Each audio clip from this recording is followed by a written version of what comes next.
What's up, YouTube? R&R Pro Staff member Blake Isbell here, and today we're going to be showing you beginner hunters, or anybody that just is interested in planting food plot. Here we have 50 pounds of premium ryegrass seed, and we're going to throw it out today and plant us a little food plot down here at the hunting hole.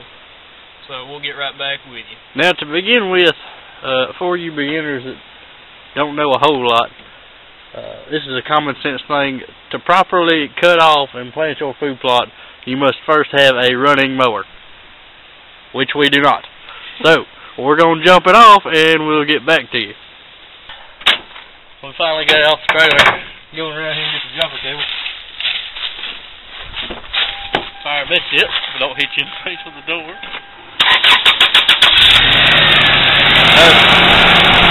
4 cylinders, 16 valves worth of Toyota pulling power. Let's hook up the light to it.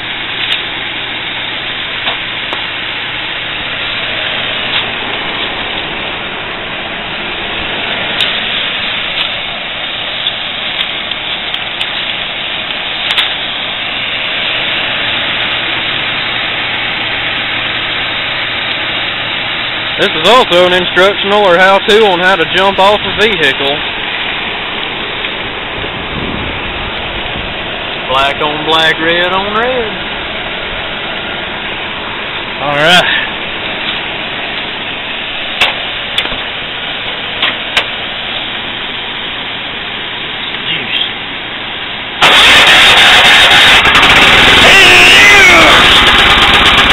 Now listen to a heart.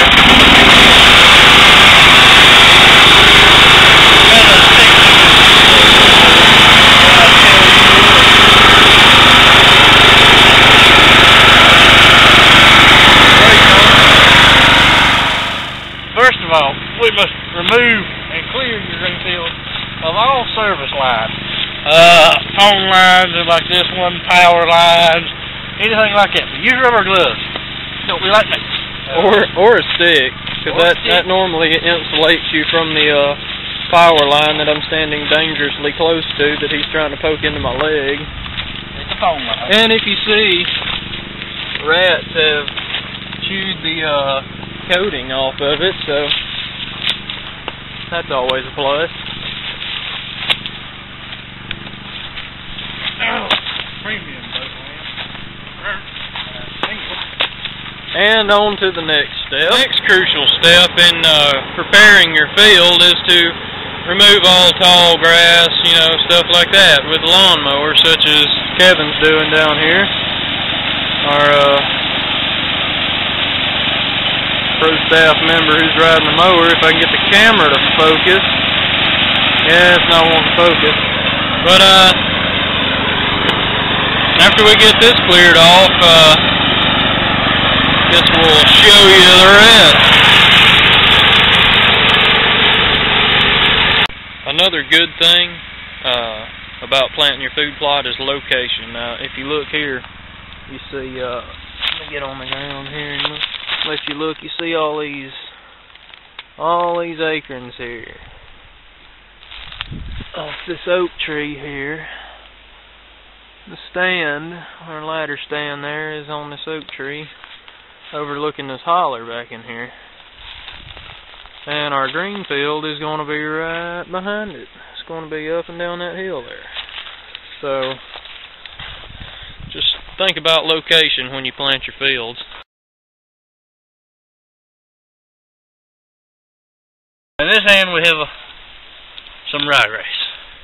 This hand we have ryegrass. Because it's so late, we need something that's going to come up quick. So we're going to plant the whole thing in ryegrass. All you got to do, ryegrass comes up very simple. You ain't got to worry about your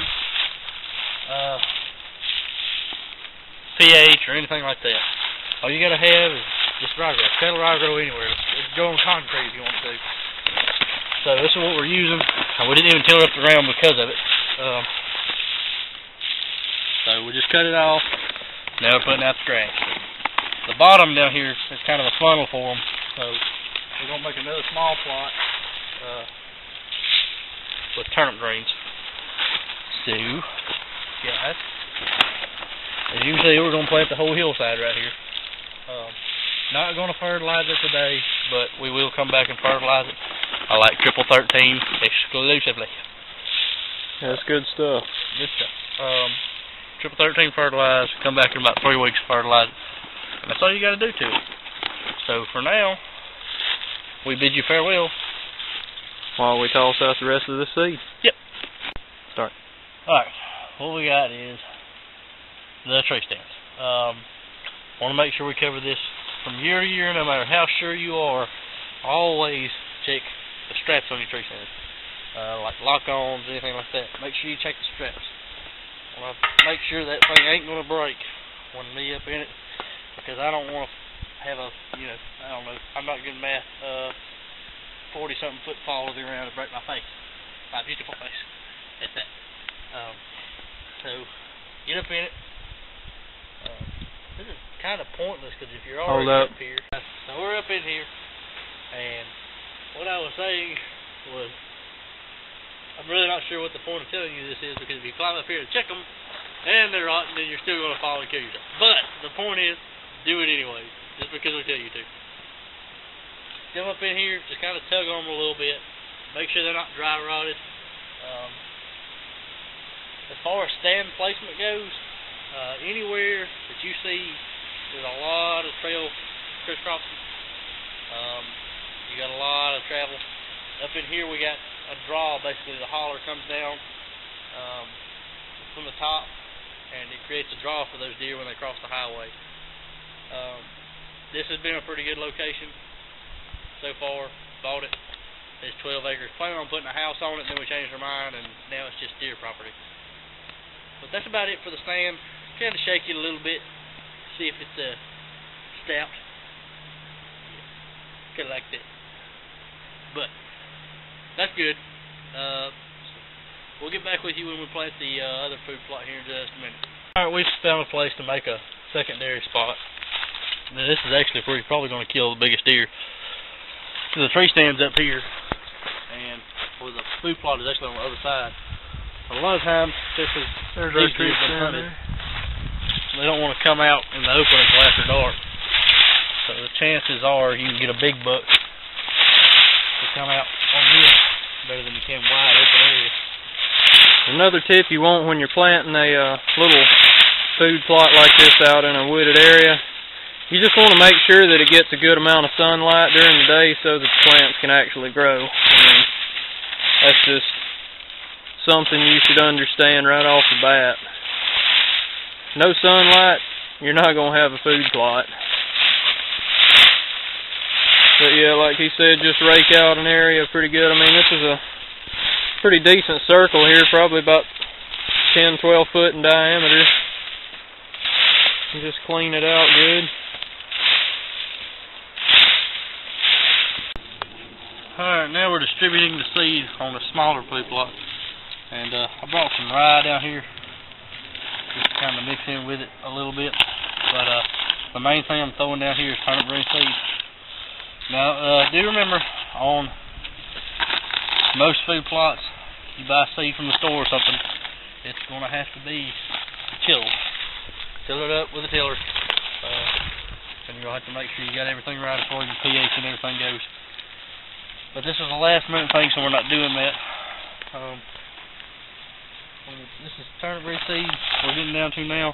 Little black seed. This turnip green seed, the white seed is rye. And we're just kind of shaking it out through here. Letting it take a root. And hopefully, big boy likes turnips. Stick him here in a couple of weeks. And I'll remind you of what food plot it is if we kill one off of it. That's a big if. We usually don't hunt over here, but this year we might do a little bit more. A couple of weeks ago, we poured out some deer cocaine, right here in this area to see what kind of action we had going on out here and try to attract some deer in. And as you can tell, I mean, we got pretty good results. That's a deep hole. I mean, you look down in here, get a zoom in on that. You got a deer tracks in it and all around it where they've been digging it out, and we might have to come out here and put out some more, so hopefully we can get some big ones in here. I guess that's it for this video. That's how to plant a food plot. We've planted one out in the woods in front of the stand, and planted a big one behind the stand, and we showed you all the goodies about deer cocaine and what they'll do to it. So that's all for now, YouTube. We'll talk to you later.